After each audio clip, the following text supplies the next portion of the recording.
Robert W. Chambers, Le Roi en jaune. Nouvelle traduite de l'anglais par Christophe Thill. Aux éditions Livre de poche. Lu par la Chèvre Noire. Partie 2. Le masque. Camilla. Vous devriez, monsieur, vous démasquer. L'étranger. Vraiment? Cassida. Vraiment, il est temps. Nous avons tous ôté nos déguisements sauf vous. L'étranger.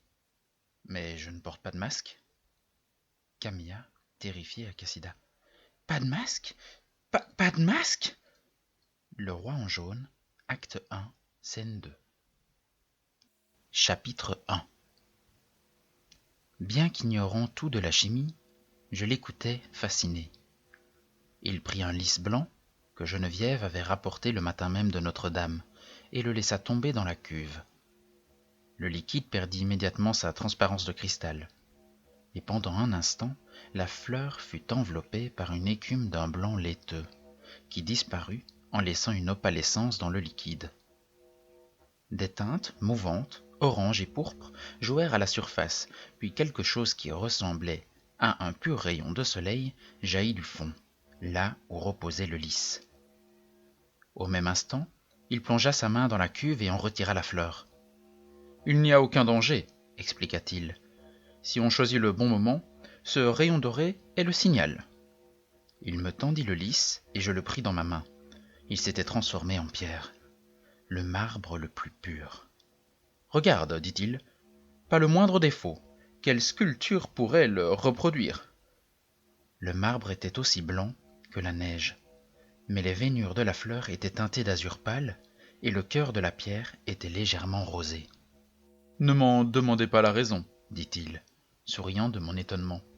Je ne sais pas du tout pourquoi les veines et le cœur ont cette couleur, mais ils l'ont toujours. Hier, j'ai essayé avec un des poissons rouges de Geneviève.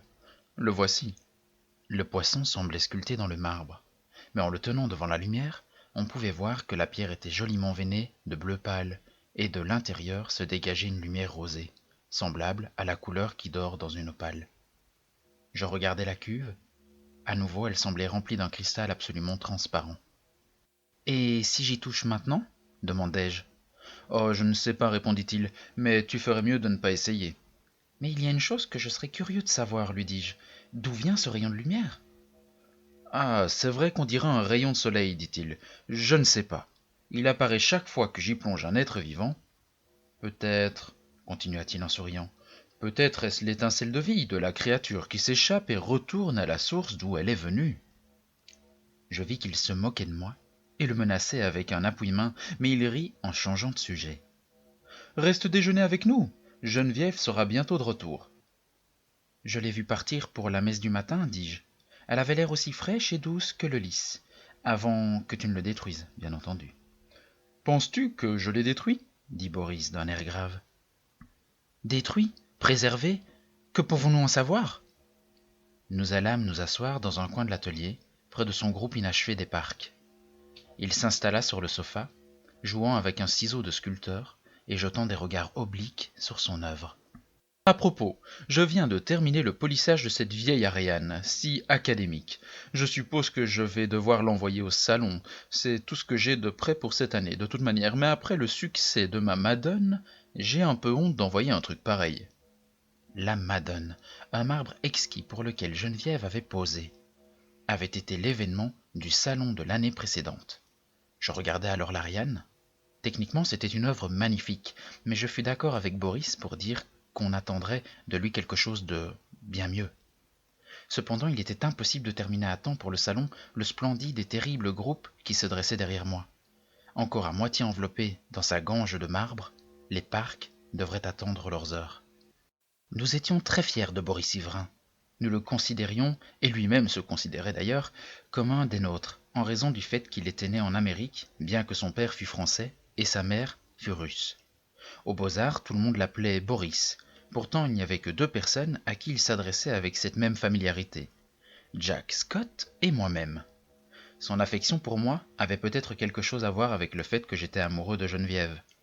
Non pas que cela eût jamais été reconnu ouvertement entre nous, Mais lorsque les choses avaient été réglées, et qu'elle m'eut dit les larmes aux yeux que c'était Boris qu'elle aimait, je m'étais rendu chez lui pour le féliciter. J'ai toujours pensé que la cordialité de cette visite n'avait jamais trompé personne. Malgré le réconfort qu'elle apporta à l'un au moins de nous deux, je ne crois pas que Boris en eût jamais parlé avec Geneviève. Mais elle savait. Geneviève était délicieuse. La pureté de son visage de madone aurait pu être inspirée par le sanctus de la messe de Gounod. Mais j'étais toujours heureux de l'avoir échangé cette humeur contre ce que nous appelions les virevoltes d'avril. Elle était souvent aussi changeante qu'une journée d'avril. Elle pouvait être le matin grave, digne, douce, à midi riante et capricieuse, et le soir totalement imprévisible. Je préférais tellement la voir comme cela, plutôt que dans sa sérénité de madone qui me remuait jusqu'au fond du cœur. J'étais en train de rêver à Geneviève, quand Boris parla à nouveau. « Que penses-tu de ma découverte, Alec ?»« Oh, je la trouve merveilleuse. »« Tu sais, je n'en ferai aucun autre usage que de satisfaire ma propre curiosité, et le secret disparaîtra avec moi. »« Ce serait plutôt un mauvais coup pour la sculpture, non ? Nous autres peintres, nous y perdons beaucoup plus que nous y gagnons avec la photographie. » Boris hocha la tête, tout en jouant avec son ciseau. « Cette découverte perverse pourrait rompre le monde de l'art. Non, jamais je n'en révélerai le secret à personne, dit-il lentement. Il est peu de gens plus mal informés que moi-même sur ce genre de phénomène. Mais j'avais bien sûr entendu parler de ces sources minérales, tellement saturées en silice que les feuilles et les brindilles qui y tombent finissent par se changer en pierre. Je comprenais vaguement le processus par lequel la silice remplaçait la matière végétale, atome par atome, jusqu'à produire une parfaite réplique en pierre de l'objet d'origine. Je dois avouer que tout cela ne m'avait jamais vraiment intéressé, et quant aux antiques fossiles produits de cette manière, ils me dégoûtaient. Boris, semble-t-il, ressentant de la curiosité et non pas de la répugnance, avait étudié le sujet et obtenu par hasard une solution qui, s'attaquant à l'objet immergé, avec une ardeur inconnue, réalisait en une seconde le travail de plusieurs années. C'était tout ce que je pouvais comprendre de l'étrange histoire qu'il venait de me raconter. Après un long silence, il parla à nouveau. « Je suis presque terrifié quand je pense à ce que j'ai trouvé. C'est tellement simple. La découverte s'est faite d'elle-même. Quand je pense à cette formule et à ce nouvel élément qui s'est précipité sous forme d'écailles métalliques. » Quel nouvel élément ? Oh, je ne me suis pas préoccupé de lui donner un nom, et je n'en ai pas l'intention. Il y a assez de métaux précieux dans le monde pour lesquels on peut s'entretuer. Je dressai l'oreille. Aurais-tu créé de l'or, Boris ? Oh non, bien mieux. Mais regarde-toi, Alec, dit-il en riant. Toi et moi avons tout ce que nous pouvons désirer en ce monde. Ah, mais quel air de sérieux et de convoitise tu as déjà. Je ris moi aussi, et lui dis que j'étais possédé par la soif de l'or, et que nous ferions mieux de parler d'autre chose, si bien que lorsque Geneviève arriva, peu après, nous nous étions détournés de l'alchimie. Geneviève était vêtue de gris-argent de la tête aux pieds. La lumière mit des reflets dans ses cheveux blonds lorsqu'elle se tourna vers Boris. Puis elle me vit et me rendit mon salut. Elle n'avait jamais manqué de m'envoyer un baiser du bout de ses doigts blancs, et je me plaignis immédiatement de cet oubli.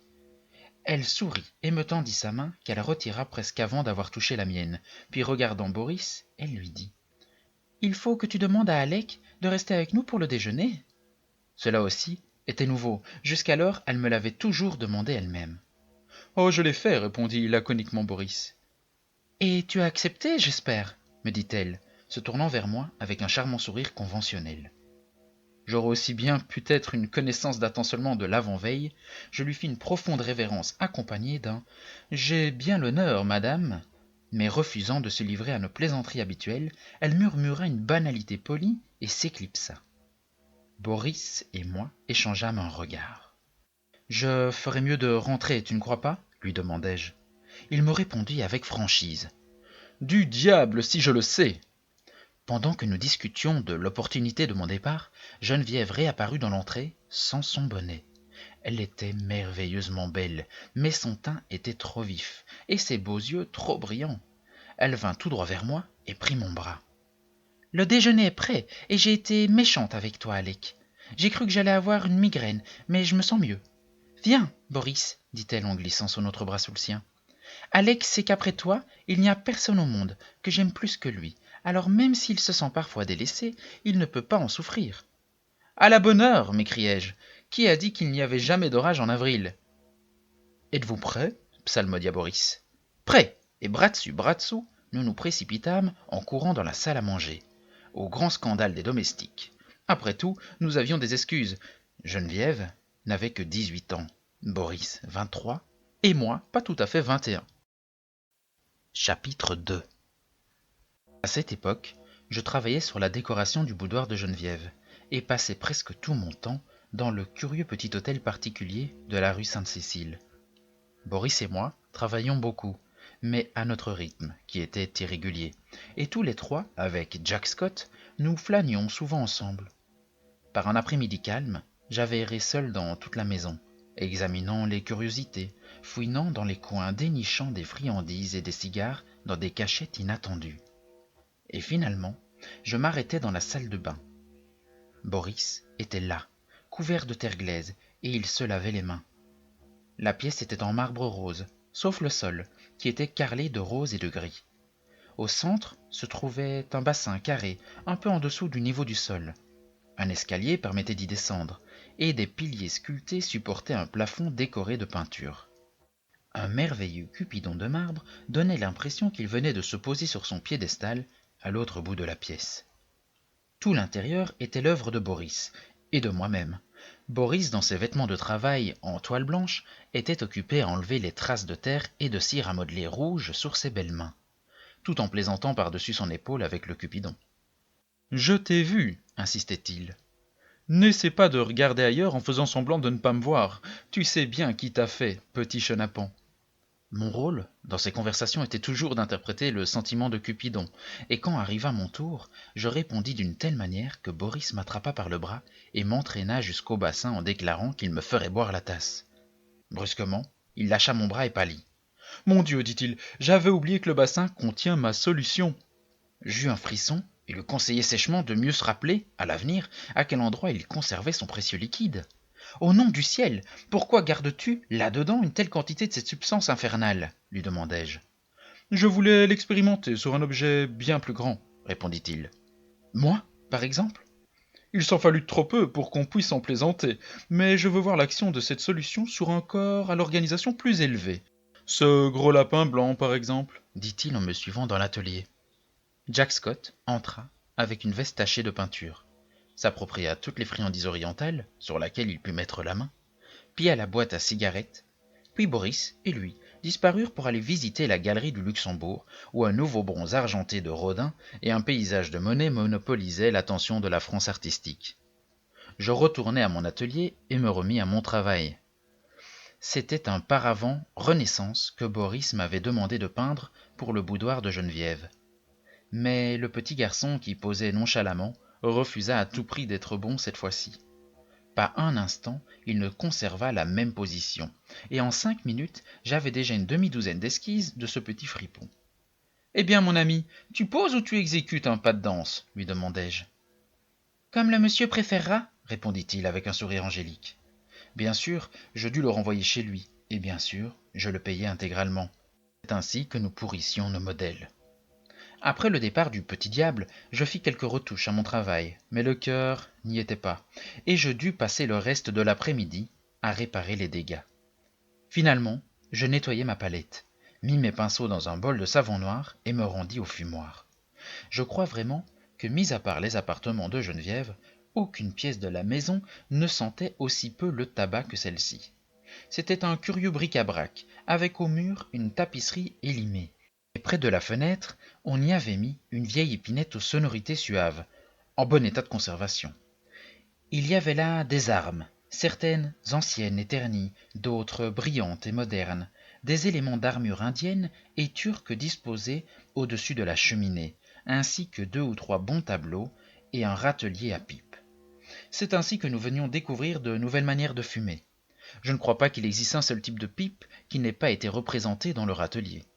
Lorsque nous en avions choisi une, nous allions immédiatement la fumer ailleurs, car l'endroit était plus sombre et moins accueillant qu'aucune autre dans la maison. Mais cet après-midi-là, la pénombre était apaisante. Les tapis et les fourrures sur le sol semblaient bruns, moelleux et somnolents. Le grand sofa était couvert de coussins. Je pris donc ma pipe et m'y pelotonnai, décidant exceptionnellement de fumer dans le fumoir.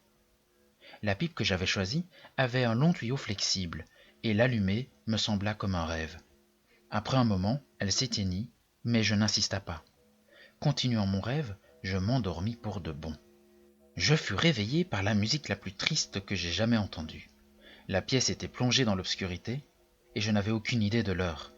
Un rayon de lune argentée fit briller le bord de la vieille épinette, et le bois poli semblait exhaler les sons, de la même manière que le parfum qui flotte autour d'un coffret en bois de santal.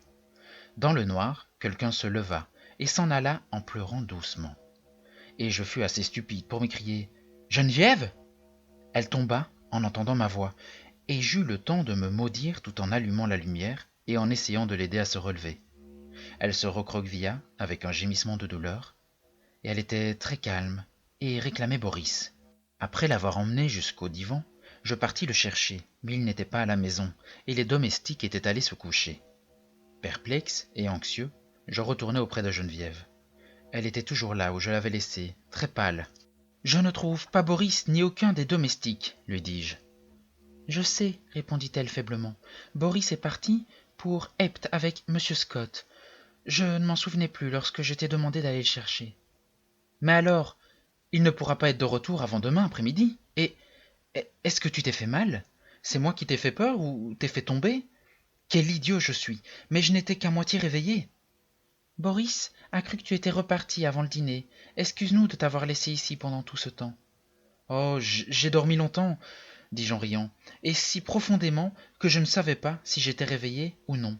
Et quand je me suis retrouvé face à une silhouette qui venait vers moi, j'ai crié ton nom. Tu as essayé cette vieille épinette? Tu as dû jouer très doucement.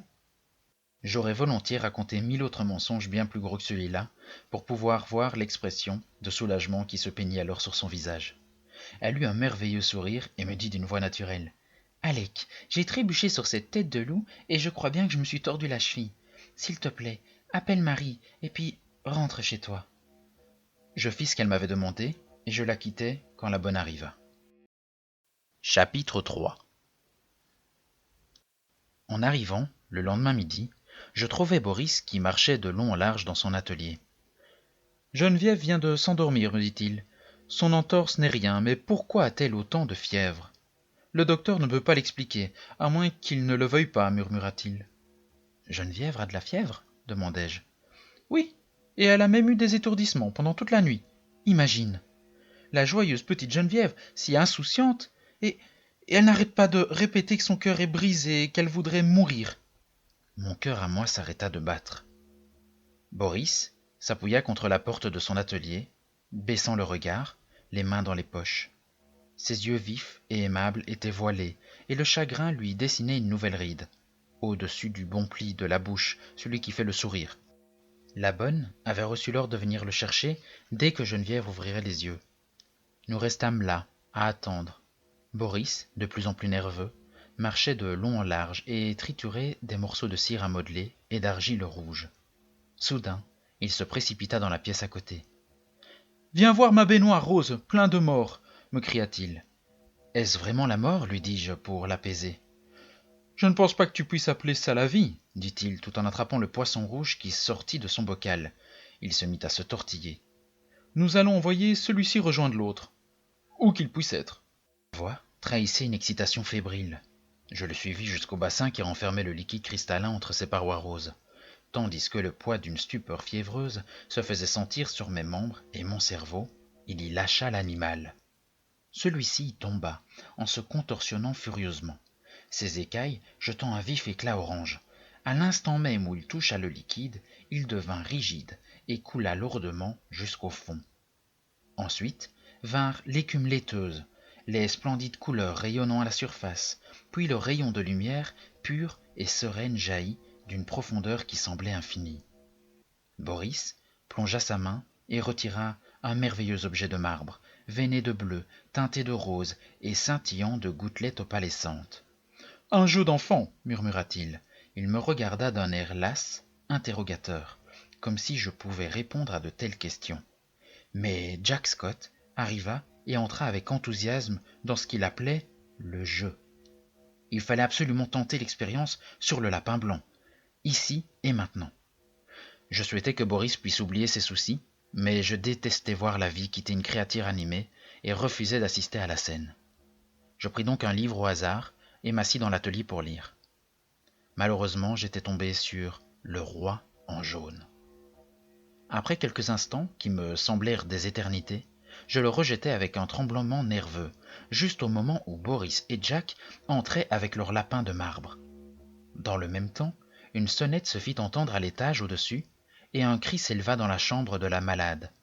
Boris partit comme une flèche en s'écriant « Jack, file chercher le docteur et ramène-le avec toi. Alec, viens vite !» Je le suivis et restai debout à la porte. Une bonne affolée sortit de la pièce en toute hâte et courut chercher quelques médicaments. Geneviève était assise bien droite dans son lit, les joues empourprées, les yeux brillants, et elle parlait sans s'arrêter et résistait à Boris qui tentait avec douceur de la maintenir. Il me demanda mon aide. Dès que je l'eusse touchée, elle poussa un soupir et se laissa retomber les yeux fermés. Et ensuite, alors que nous étions toujours penchés sur elle, elle ouvrit les yeux à nouveau, regarda Boris, bien en face, pauvre malheureux égaré par la fièvre, et révéla son secret.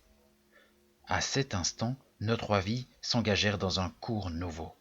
Le pacte qui nous avait liés pendant si longtemps se rompit pour toujours, et un nouveau pacte fut scellé à sa place, car elle avait prononcé mon nom, et alors que la fièvre la torturait, son cœur déversa son trop-plein de douleurs cachées. Abasourdi et stupide, je baissai la tête. Mon visage brûlait comme un charbon ardent, et le sang battait à mes oreilles, m'abrutissant de son vacarme. Incapable de bouger, incapable de parler, j'écoutais ses paroles enfiévrées dans une agonie de honte et de chagrin. Je ne pouvais pas la faire taire, je ne pouvais pas regarder Boris, et puis je sentais un bras autour de mon épaule, et Boris tourna vers moi son visage livide. « Ce n'est pas ta faute, Alec. Ne sois pas si affligé, si elle t'aime. » Mais il ne put terminer sa phrase, et au moment où le docteur entra vivement dans la pièce en s'exclamant « Ah, cette fièvre !» J'attrapai alors Jack Scott et l'entraînai avec moi au dehors en lui disant « Boris préfère rester seul. » Nous traversâmes alors la rue jusqu'à nos appartements, et la même nuit, voyant que moi aussi j'allais tomber malade, il retourna chercher le docteur. La dernière chose dont je me souviens distinctement est d'avoir entendu Jack dire « Au nom du ciel, docteur, qu'est-ce qu'il a donc pour présenter un visage pareil ?» Et je pensais au roi en jaune et au masque blême. J'étais très malade, car le poids des 2 années que j'avais endurées depuis cette fatale matinée de mai où Geneviève avait murmuré « Je t'aime, mais je crois que j'aime Boris davantage », était finalement retombé sur moi, et je n'avais jamais pensé qu'il serait supérieur à ce que je pouvais supporter. Sous mon apparence de sérénité, je m'étais joué la comédie. Malgré la bataille qui se livrait en moi chaque nuit, au cours de laquelle je me maudissais pour toutes ces pensées déloyales envers Boris et indignes de Geneviève, chaque matin m'apportait le soulagement, et je retournais voir Geneviève et mon cher Boris avec un cœur purifié par les tempêtes de la nuit. Jamais, en leur présence, je n'avais eu aucune parole, aucun geste, aucune pensée qui aurait révélé mon chagrin, même à moi-même. Le masque de mon mensonge, envers moi-même, n'était plus un masque, il faisait partie intégrante de moi. La nuit l'arrachait, mettant à nu la vérité qui l'étouffait, mais il n'y avait personne d'autre que moi-même pour le savoir. Et dès le lever du jour, le masque retombait en place de lui-même. Ces pensées traversaient mon esprit alors que je gisais sur mon lit, malade, mais entre elles se glissait constamment l'image de créatures blanches, aussi lourdes que de la pierre, nageant çà et là dans le bassin de Boris, et de la tête de loup sur le tapis, écumant et menaçant Geneviève, qui était étendue tout près et souriait. Je pensais aussi au roi en jaune, enveloppé des couleurs fantastiques de son manteau en lambeaux, et aux cris désespérés de Cassida. « Pas sur nous, ô roi, pas sur nous !» Je luttais fièvrement pour chasser ces idées, mais je vis le lac de Hali, fluide et vierge, sans un souffle de vent pour l'agiter, et je vis les tours de Carcossa derrière la lune, Aldébaran, les Iades, Alar, Astur défilaient dans les déchirures des nuages qui flottaient et s'agitaient comme les haillons festonnés du roi en jaune.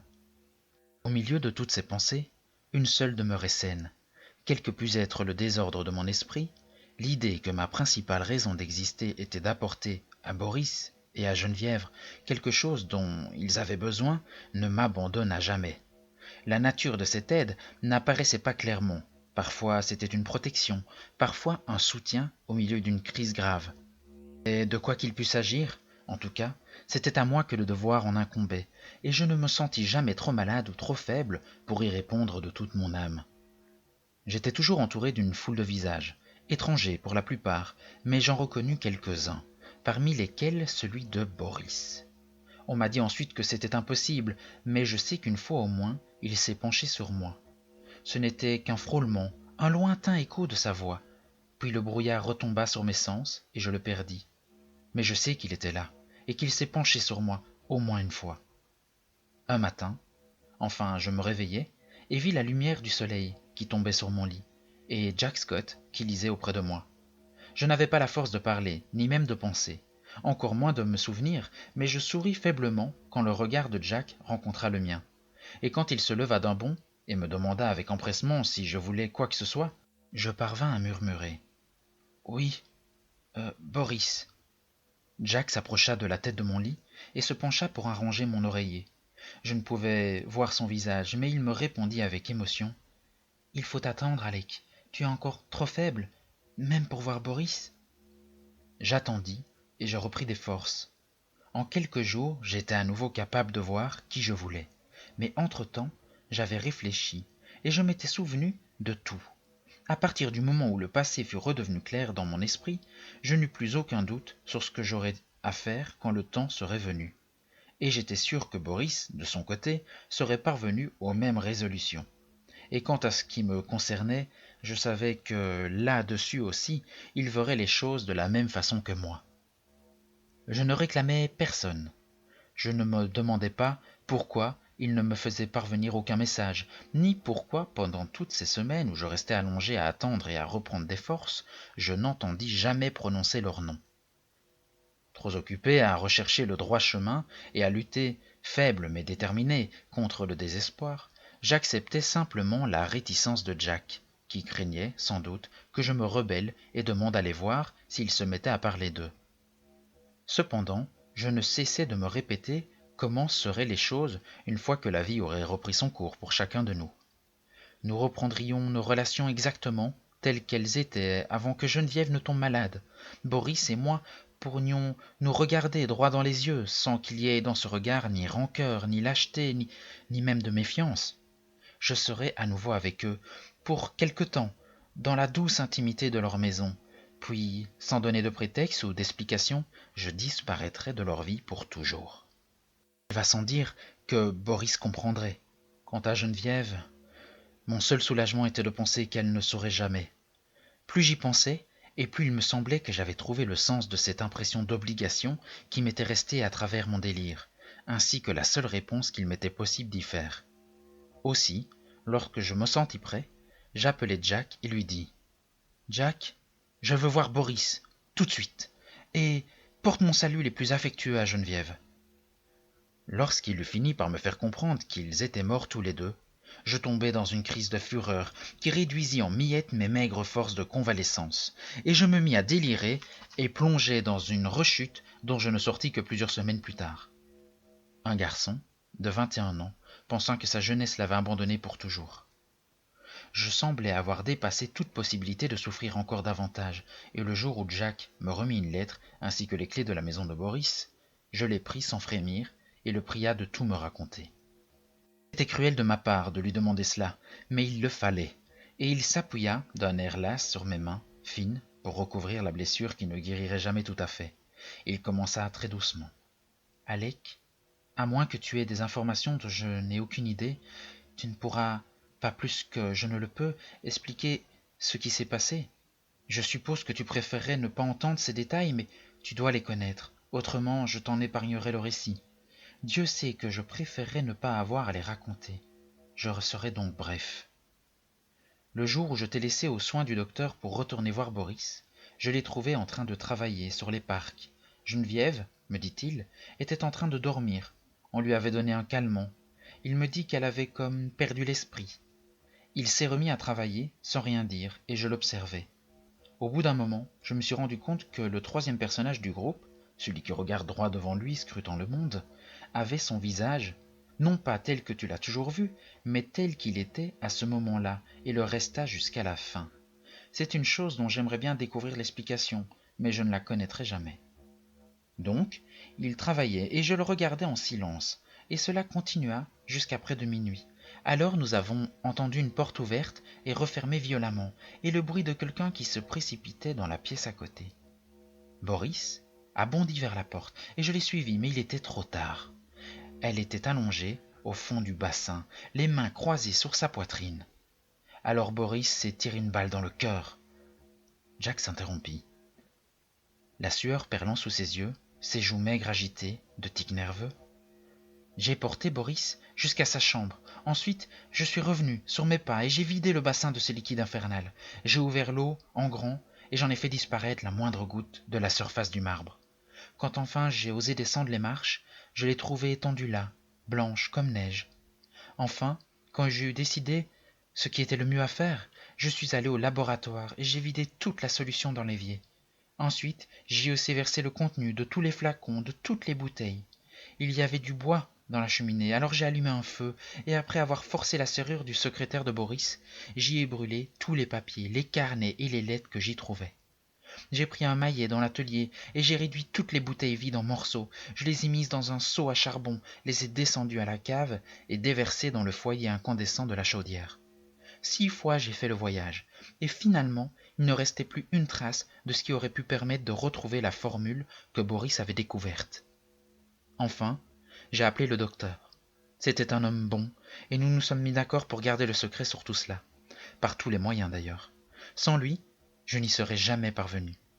Finalement, nous avons payé les domestiques et nous les avons envoyés à la campagne, où le vieux Rosier les rassure en leur racontant que Boris et Geneviève voyagent dans des pays lointains dont ils ne reviendront pas avant plusieurs années.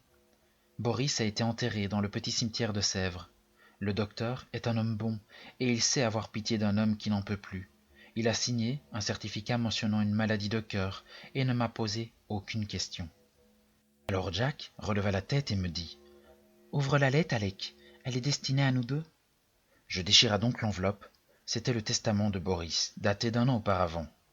Il laissait tout à Geneviève, et au cas où celle-ci serait morte sans enfant, la maison de la rue Sainte-Cécile devrait me revenir.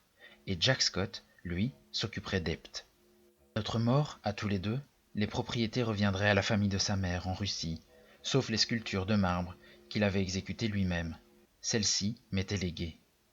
La page devint floue sous nos regards, et Jack se leva et alla jusqu'à la fenêtre. Il revint rapidement, se rasseoir, et je craignais d'entendre ce qu'il allait dire, mais il parla avec sa simplicité et sa douceur habituelles. Geneviève est étendue devant la Madone, dans la salle de marbre. La Madone est tendrement penchée sur elle, et Geneviève sourit à ce visage serein qui, sans elle, n'aurait jamais existé. Sa voix se brisa, mais il prit ma main et me dit « Courage, Alec !» Le lendemain, il partit pour Ept, afin d'en assumer la responsabilité. Chapitre 4. Le soir même, je pris les clés et retournai à la maison que je connaissais si bien. Tout était en ordre, mais le silence était terrible. J'allai 2 fois à la porte de la salle de marbre, mais ne pus me décider à y entrer. C'était au-delà de mes forces, et je me rendis dans le fumoir et m'assis devant l'épinette. Un petit mouchoir de dentelle traînait sur le clavier, et je me détournais, à bout de souffle. Il m'était impossible de rester. Aussi, je fermai toutes les portes, toutes les fenêtres et les 3 portails devant et derrière la maison, et je partis. Le lendemain matin, Alcide boucla ma valise, et lui confiant le soin de mon appartement, je pris l'Orient Express pour Constantinople. Pendant mes 2 années de voyage en Orient, jamais Jack et moi ne fîmes mention de Geneviève et de Boris dans nos lettres, mais peu à peu leurs noms s'y glissèrent. Je me souviens particulièrement d'un passage d'une lettre de Jack qui répondait à mon courrier. « Ton histoire, écrivait-il, comme quoi tu as vu Boris se pencher sur toi alors que tu étais malade, tu l'as senti toucher ton visage et as entendu sa voix, m'a évidemment troublé. Ce que tu racontes doit s'être produit environ 2 semaines après sa mort. Je me dis que tu devais rêver, que tout cela faisait partie de ton délire, mais l'explication ne me satisfait pas plus que toi. À la fin de la seconde année, je reçus en Inde une lettre de Jack si différente de tout ce que je savais de lui que je décidai de rentrer immédiatement à Paris. Il écrivait: Je vais bien. Je vends mes tableaux comme le font les artistes qui n'ont pas besoin d'argent. Je n'ai pas de soucis personnels, mais je me sens plus agité que si j'en avais. Je suis incapable de me débarrasser d'une étrange anxiété à ton sujet. Ce n'est pas de l'appréhension, c'est plutôt comme l'attente angoissante qu'il se produise quelque chose. Et Dieu sait quoi. Tout ce que je peux dire, c'est que cela m'épuise. Toutes les nuits je rêve de Boris et de toi. Je ne me souviens plus de rien ensuite, mais le matin je me réveille le cœur battant, et toute la journée la tension augmente jusqu'à ce que je m'endorme pour revivre la même expérience la nuit suivante. Je suis à bout de force, et j'ai décidé de mettre un terme à un état de choses aussi morbide. Dois-je venir à Bombay, ou bien viendras-tu à Paris? Je lui ai envoyé un télégramme pour qu'il vienne m'attendre au prochain bateau. Quand nous nous revîmes, je le trouvai très peu changé. Quant à moi, dit-il avec insistance, j'avais l'air en excellente santé. C'était bon d'entendre sa voix à nouveau, et tout en bavardant de ce que la vie pouvait encore nous réserver, nous pensâmes que c'était merveilleux d'être vivants par une si belle journée de printemps. Nous restâmes une semaine ensemble à Paris, puis je partis passer une semaine avec lui à Epte, mais d'abord nous allâmes au cimetière de Sèvres, là où reposait Boris. Mettrons-nous les parcs dans le petit bosquet au-dessus de lui? Me demanda Jack, et je lui répondis. Je crois que la seule Madone devrait veiller sur la tombe de Boris. Mais mon retour n'avait pas arrangé l'état de Jack. Ses rêves, dont il n'arrivait jamais à garder le plus vague souvenir, continuaient, et il me dit que cette attente angoissée devenait parfois étouffante. Tu vois, ma présence ne te fait aucun bien, lui dis-je. Essaie de te changer les idées sans moi. Alors, il partit faire un petit voyage dans les îles anglo-normandes, et moi, je retournai à Paris. Je n'avais pas mis les pieds dans la maison de Boris, ma maison maintenant, depuis mon retour, mais je savais que je devais le faire. Jack l'avait tenue en ordre, et il y avait des domestiques sur place, alors je quittai mon appartement pour m'y installer. Au lieu de l'agitation que j'avais crainte, j'y trouvais assez de tranquillité pour pouvoir y travailler. Je me rendis dans toutes les pièces, toutes sauf une. Je ne pus me décider à entrer dans la pièce de marbre où reposait Geneviève, et pourtant, chaque jour je ressentais un peu plus fortement le désir de poser mes yeux sur son visage, de m'agenouiller près d'elle. Un après-midi d'avril, j'étais étendu dans le fumoir et je rêvais, tout comme je l'avais fait 2 ans auparavant, et machinalement je regardais le tapis d'Orient à la couleur fauve, cherchant la peau du loup. Je finis par distinguer les oreilles pointues et la cruelle tête aplatie, et je pensais à mon rêve dans lequel Geneviève était couchée à côté de cette peau. Il y avait toujours les casques accrochés à la tapisserie élimée, et parmi eux le vieux morion espagnol que Geneviève avait mis, je m'en souvenais, alors que nous nous amusions avec les antiques côtes de mailles. Je tournai mon regard vers l'épinette. Chacune des touches jaunies conservait le souvenir de sa main caressante, emportée par la force de ce qui avait été la passion de ma vie. Je me levai et alla à la porte scellée de la salle de marbre. La lourde porte s'ouvrit vers l'intérieur sous mes mains tremblantes. La lumière, quant à elle, entrait par flots par la fenêtre, mettant une touche d'or aux ailes de Cupidon et rayonnant comme une auréole au front de la Madone. Celle-ci penchait son visage tendre sur une forme de marbre d'une pureté si exquise que je m'agenouillai en me signant. Geneviève était étendue dans l'ombre de la Madone, et pourtant sur ses bras blancs je vis les veines d'azur pâle, et sous ses mains jointes les plis de sa robe étaient teintés de rose, comme par le faible éclat d'une lumière chaude demeurée en son sein. Le cœur brisé, je me penchai sur elle, et touchai de mes lèvres la draperie de marbre, puis je retournai dans la maison silencieuse. Une bonne entra et me remit une lettre, et je m'assis sous la véranda pour la lire. Mais comme j'allais la décacheter, je vis que la fille était restée et lui demandai ce qu'elle voulait. Elle bredouilla une histoire de lapin blanc qu'on avait trouvé dans la maison, et demanda ce qu'il fallait en faire. Je lui dis de le lâcher dans le jardin entouré de murs, derrière la maison, et j'ouvris ma lettre. Elle était de Jack, mais tellement incohérente que je me dis qu'il devait avoir perdu la raison. Ce n'était qu'une série de prières pour que je ne quitte pas la maison avant son retour. Il ne pouvait pas me dire pourquoi, mais il y avait ses rêves. Il ne pouvait rien m'expliquer, mais il était sûr que je ne devais pas quitter la maison de la rue Sainte-Cécile. Au moment où je terminais ma lecture, je levai les yeux et vis la même bonne qui se tenait dans l'encadrement de la porte, brandissant un plat en verre dans lequel nageaient 2 poissons rouges. Mais remettez-les dans leur bocal, lui dis-je, et dites-moi pour quelle raison vous venez m'interrompre sans cesse. Avec un sanglot étouffé, elle vida l'eau dans l'aquarium au bout de la véranda, et se tournant vers moi, demanda la permission de quitter son service. Elle me dit qu'on lui jouait des tours avec l'intention évidente de lui nuire. Soi-disant, le lapin de marbre avait été volé et on y avait introduit un vivant à la place. Les 2 beaux poissons de marbre avaient disparu et elle en avait trouvé 2 qui gigotaient sur le parquet de la salle à manger. Je la tranquillisai en lui disant que j'allais m'occuper de tout cela personnellement. J'allai dans l'atelier. Il n'y avait rien d'autre que mes toiles et quelques moulages, mis à part le lys de marbre. Je le vis sur une table, de l'autre côté de la pièce, que je traversai avec colère, un grand enjambé. Mais la fleur que je pris sur la table était fraîche et fragile. Elle emplissait l'air de son parfum. Alors soudain, je compris, et me précipitai d'un bond vers la salle de marbre. Les portes s'ouvrirent en grand, la lumière du soleil se déversa sur mon visage, et à travers elle, dans une gloire céleste, je vis la Madone sourire, alors que Geneviève levait son visage de sa couche de marbre et ouvrait ses yeux ensommeillés.